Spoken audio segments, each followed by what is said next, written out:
Inside a sealed room at a NASA facility in Lima, Peru, scientists are growing crops under conditions designed to kill them.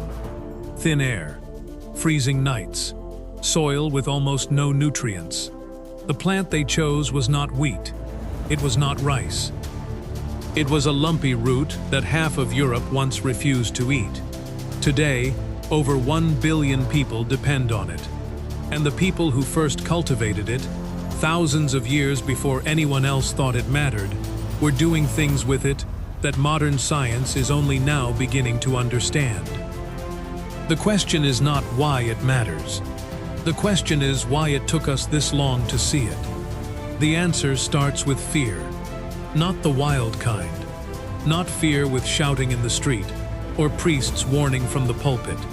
A quieter fear. The kind that sits at a dinner table and asks who you will become if you put the wrong food in your mouth. In 17th century Europe, that question mattered more than taste. When the potato arrived, people were not simply asking, "Can this keep me alive?" They were asking, "What does this say about me if I eat it?" That is a very different question, and it explains why a food can be useful, filling, and still almost impossible to accept. In 1596, the Parliament of Besançon banned potatoes. Not because anyone had run a careful test in a laboratory, not because farmers had opened a medical book and found the word danger written beside it. The potato was tied to German soldiers, to wartime food, to the kind of rough eating that belonged in camps, kitchens, and servants' rooms. So when a wealthy family looked at a potato, they did not just see a root, they saw the food of people beneath them. They were not being irrational. They were being precise. Food has always spoken before people do. A white loaf on one table, black bread on another, fine sugar in a porcelain bowl, coarse porridge in a wooden one. Before anyone says a word, the meal has already announced who is safe, who is poor, who has choices, and who is eating whatever can be found. Sidney Mintz showed this clearly in Sweetness and Power in 1985. Sugar was not just sweetness. In Britain, it became a sign of empire, money, factory work, tea breaks, and desire, all at once. The same spoonful could mean luxury in one century and cheap calories in another. The food did not stay the same in people's minds because the people eating it changed. The potato carried that same problem in a rougher coat. In Lancashire and Yorkshire, working families ate potatoes because potatoes filled the stomach when wages did not. They could be boiled quickly, stretched across a meal, handed to children, and grown in difficult soil. That made them valuable. It also made them suspicious. The more poor people accepted them, the easier it became for rich people to refuse them. Every working man who survived on potatoes made the potato look less like wisdom and more like need. Every servant eating them in a back room made the dining room push them farther away. And this is the part that turns the whole story around. The potato did not need better facts. It needed better company. By the late 18th century, Antoine-Augustin Parmentier understood something that a plain argument could not fix. You could tell people a potato was useful, and they might still hear the word poor. You could say it was nutritious, and they might still picture soldiers, servants, and hunger. So the message had to move to another room. At Versailles, potato flowers were worn near the top of French society. Marie Antoinette was said to have placed them in her hair. And suddenly, the plant was not just a dirty thing pulled from the ground. It had been lifted into court life, into silk, into mirrors, into candlelight, and into the strange power of being seen by the right people. Same crop, different room. That sounds old-fashioned. Until you walk into Manhattan in 2010 and see the same trick wearing a cleaner shirt. A plate of Yukon gold fries, cooked in duck fat and dusted with pink Himalayan salt, can sell for $22. No one in that restaurant thinks they are eating famine food. No one looks at the potato and imagines a servant's bowl. It is still a potato. But now it arrives with a menu, a price, a neighborhood, and a story someone is willing to pay for. So the real question is not why Europe needed 150 years to learn the potato was edible. Many people already knew that. The harder question is why the people with power needed permission to eat what poorer people had already understood. They were not waiting for the potato to become safe. They were waiting for it to be served on the right table. The potato did not change. The table did. But even that leaves out the rougher half of the story.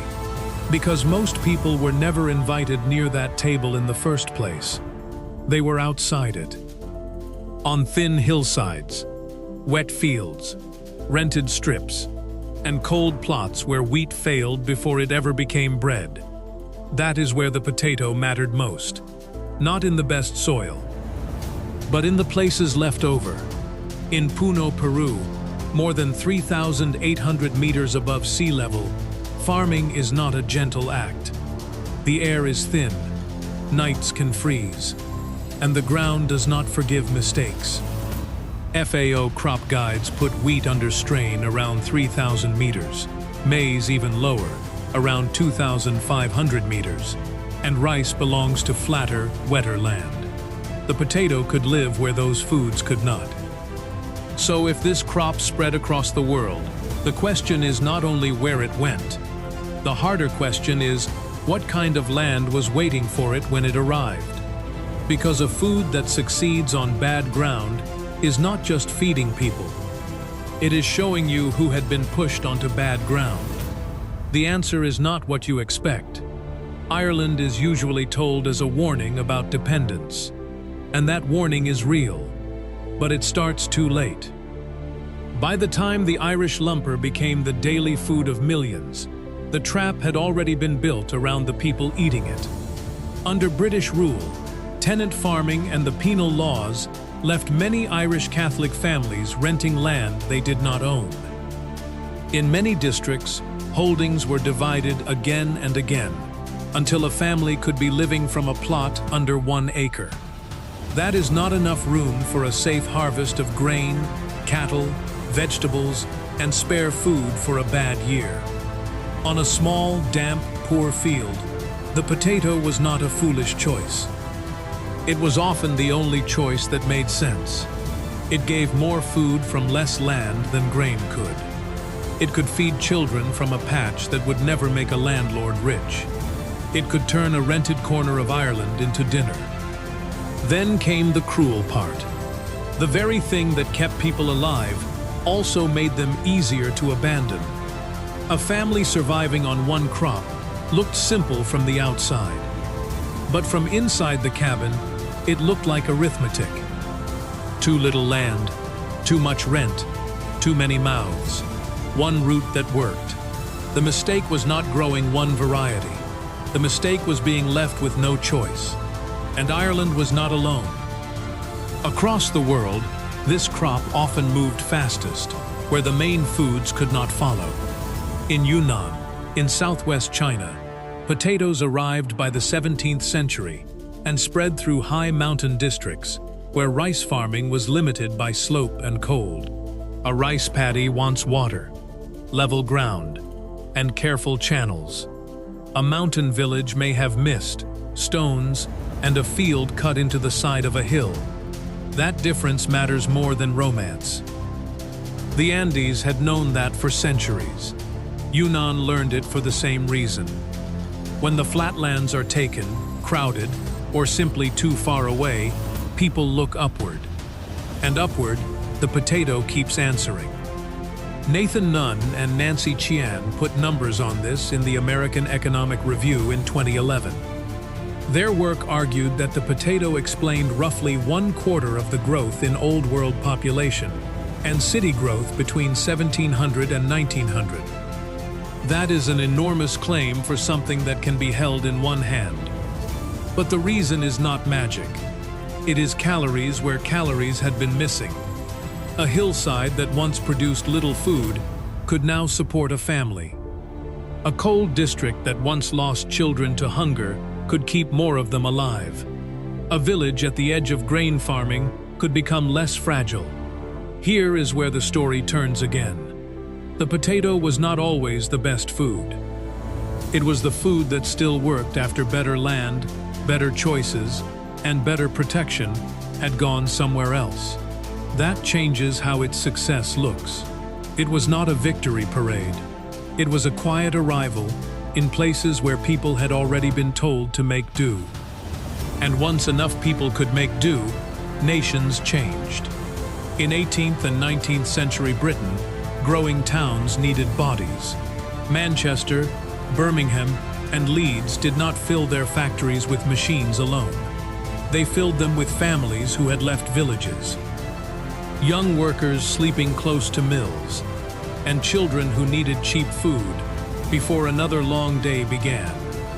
Bread mattered, oats mattered, but the potato did something different. It was dense, cheap, familiar, and possible to grow on small plots near cottages, workshops, and town edges. It gave calories without asking for a landlord's best field. The numbers moved with frightening speed. England's population rose from about 5.7 million in 1750 to about 16.6 million in 1850. That was the age of canals, coal, cotton mills, ironworks, and smoke. But smoke does not feed a worker. A spinning frame does not feed a child. History books often give the Industrial Revolution to coal, steam, banks, inventors, and factory owners. Those things mattered. But a city cannot run on iron alone. Before a worker can stand 12 hours beside a machine, someone has to keep that worker alive. The factory needed bodies. The potato provided calories. But the same food that kept a worker standing beside a machine could also hide a terrible weakness. It could make hunger less visible for a while. It could make a tiny farm seem workable, a rented field seem enough, a crowded country seem fed, until the weather changed, until the fungus arrived, until one strong answer became the only answer. That is the dangerous part of a useful crop. The lesson is easy to say. Do not rely on one kind of food. But that sentence is only fair when people actually have another choice. The Inca had choices. In the Andes, farmers kept more than 3,000 kinds of potatoes across valleys, slopes, cold ridges, and warmer pockets of land. One field might fail. Another might survive. One variety might rot. Another might hold. This was not because they had a modern science book telling them what would happen centuries later. It was because their land, their storage habits, and their communities allowed many kinds to stay alive. Ireland had been given almost none of that. A family renting a wet strip of land from an absentee landlord could not simply plant 3,000 varieties and wait calmly for the future. They did not have enough land. They did not own what they worked. They did not have the freedom to keep wide reserves while rent was due and children were hungry. The Inca had options. Ireland had been given none. So when people say the Irish became too dependent on one potato, they are not wrong. They are just stopping one step too soon. The harder question is why dependence became the only road left open. And once you ask that, the famine stops looking like a sad accident of nature. In 1845, the potato blight began to spread through Ireland. Leaves blackened, stalks softened, tubers that looked fine from the outside turned rotten in storage. The smell came before the full hunger did. And families who had trusted the ground found black slime where winter food should have been. But Ireland was still producing food. Christine Keneally, in This Great Calamity, published in 1994, describes a country where food continued to leave while people starved. In June 1847, During one of the worst months of the famine, Ireland exported around 4,000 tons of butter, along with cattle and other food, while starving people watched carts and ships move under armed British protection. That detail changes the room. This was not a country with no food anywhere. It was a country where food could be removed from hungry people because law, property, and soldiers said it could. A cow could leave. Butter could leave. Grain could leave. A child could stay behind and weaken. Then, in August 1847, Charles Trevelyan helped shut down direct relief at the very moment hunger was still cutting through the country. His answer was the market. Let prices move. Let trade settle. Let private charity do what it could. To him, intervention had gone too far. To a starving family, that sounded like a door closing. This is why Ireland remains such a hard wound to name. It was not only blight. It was not only bad weather. It was not only people planting too much of one crop. It was hunger passing through rules written by people who had power over those who did not. And the legal question has never fully gone away. The United Nations Genocide Convention of 1948 defines genocide as acts committed with intent to destroy, in whole or in part, a national, ethnic, racial, or religious group. In 2021, the National Assembly of Quebec passed a resolution recognizing the Irish famine as genocide. The Irish and British parliaments have not taken that same official position, so the story is not closed.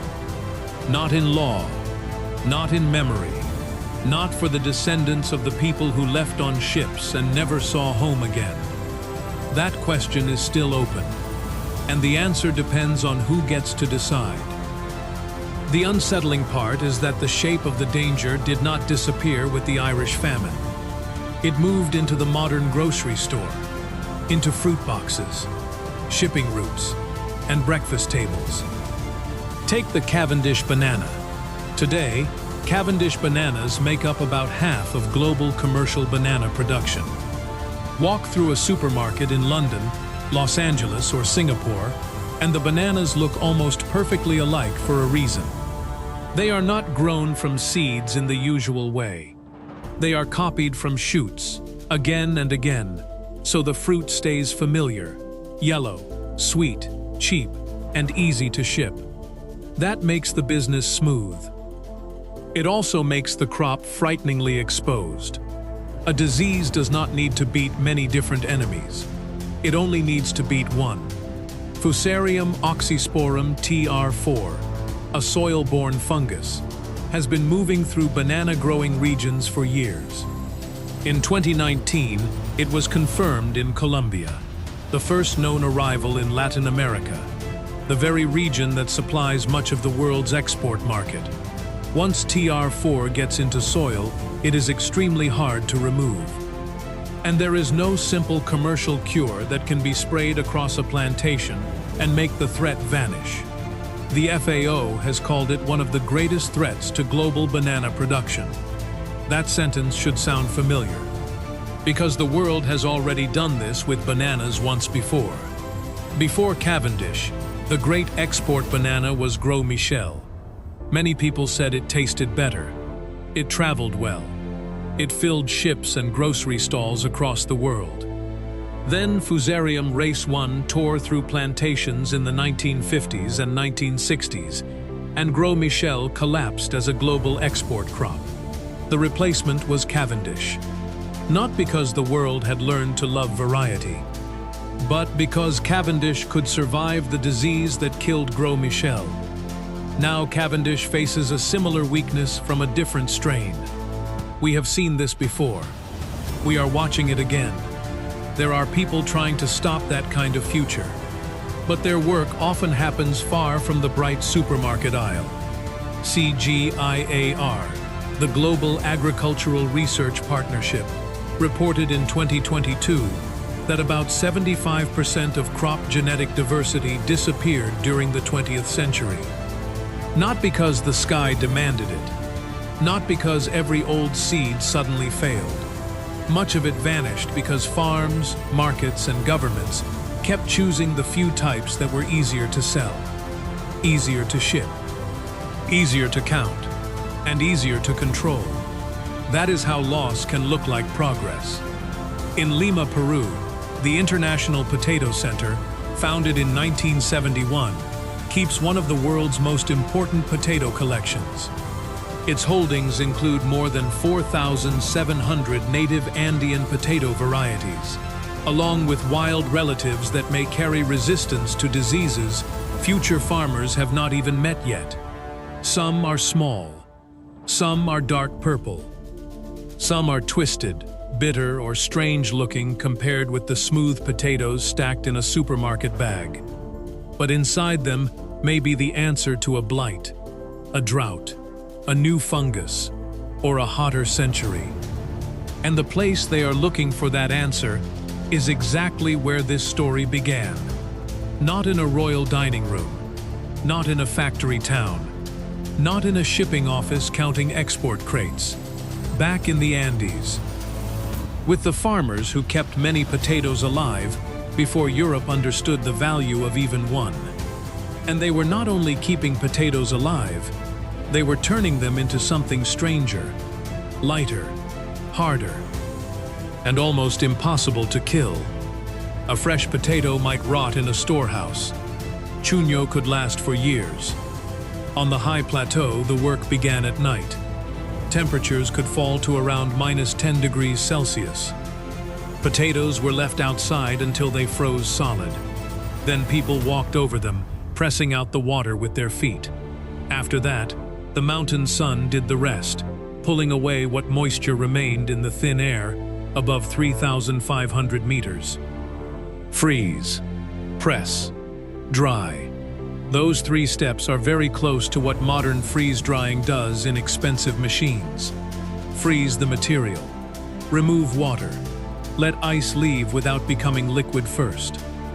In a factory, this happens with pumps, steel chambers, and controlled pressure. In the Andes, it happened with frost, feet, sunlight, and altitude. The Cambridge World History of Food, published in 2000, records Chuño in the Andes from around 1,000 years before Christ. That means people were using this way of preserving food thousands of years before a glass laboratory in Paris gave it a modern name.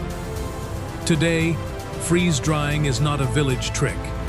It is a global industry worth more than $2 billion in 2023. It helps preserve live vaccines, fragile antibiotics, emergency blood plasma, and food sent into places where ordinary supplies break down. The Inca did not know what they had invented. The pharmaceutical industry does. So why does one version sound like ancient custom, while the other sounds like science? In Western histories, freeze-drying is often attached to Paris in 1906, with Arsène d'Arsonval and Frédéric Bordas. Later, in the 1930s, Earl Flossdorf and Stuart Mudd at the University of Pennsylvania helped turn it into a serious industrial method, especially for medicine. Those names matter. The work mattered. But the older question sits quietly underneath them. Who gets to be called an inventor? A person in a laboratory who writes down the explanation is easy to recognize. A farmer choosing the coldest night, the right elevation, the right potato, and the right number of days in the sun is easier to dismiss. One leaves papers. The other leaves food that still works after the harvest is gone. Michael Polanyi, the philosopher of science, called this tacit knowledge. It is the kind of knowing held in hands, timing, habit, smell, memory, and practice passed from one generation to another. A person may not describe every reason in formal language, but the result can still be exact. A grandmother teaching a child when Chuño is ready is not guessing. She is reading frost, texture, weight, season, and sky. A village repeating the process for centuries is not merely copying the past. It is testing what survives. That is the part we often miss. The Inca were not just lucky enough to live in the right climate. They noticed what the climate could do, chose the conditions that worked, repeated the steps, and built food storage around the result. That is careful knowledge, even when no one in Europe was there to name it. Calling it tradition instead of science says more about the person doing the labeling than about the knowledge itself. And this is not just a debate about old words. It changes how the modern world decides whose knowledge is worth saving. In Norway, far above the Arctic Circle, the Svalbard Global Seed Vault opened in 2008. It was built into a frozen mountain to protect seeds from war, disaster, crop failure, and a warmer future. Today, it holds more than 1.3 million seed samples from over 100 countries. It looks like a place from the future. Concrete walls, steel doors, snow outside, boxes of seeds stored as a backup for humanity. But many of the most important seeds inside come from people who were never treated like scientists. Farmers who saved odd-looking crops. Families who kept bitter varieties because they survived cold. Mountain communities that knew one potato was never enough.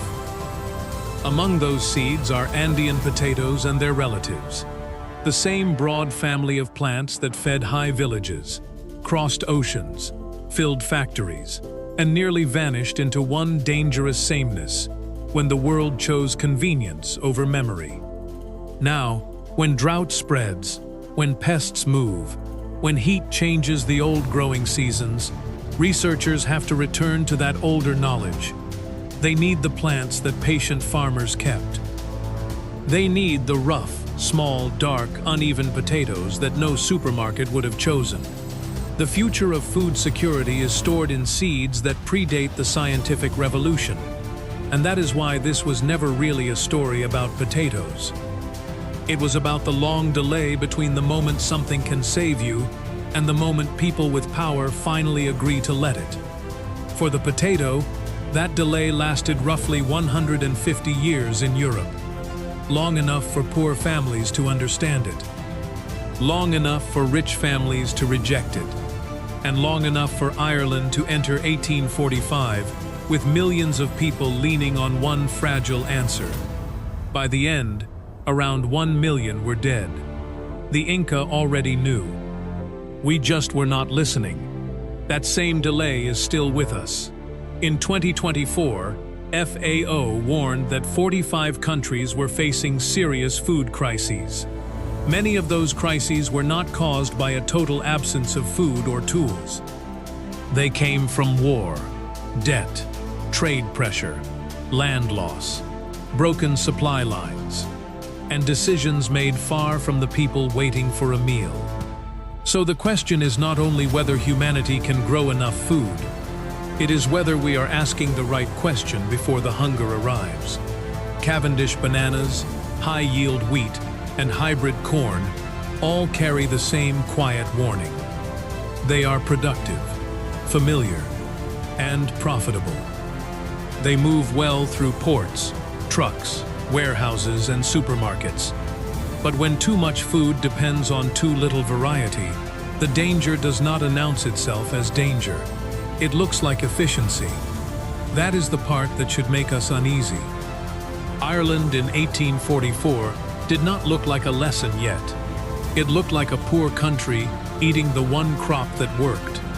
The banana aisle today does not look like a warning either. It looks normal. And normal is often where the cost is hiding. In a laboratory meant to imagine Mars, under white lights and careful hands, the potato looks like a future food.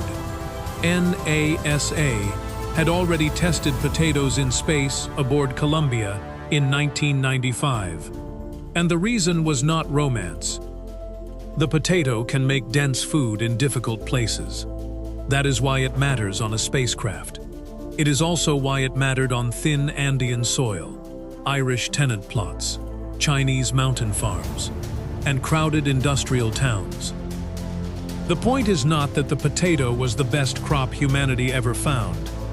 It is that it kept working where better answers failed, where cleaner answers were too expensive, and where people were told to survive with whatever remained.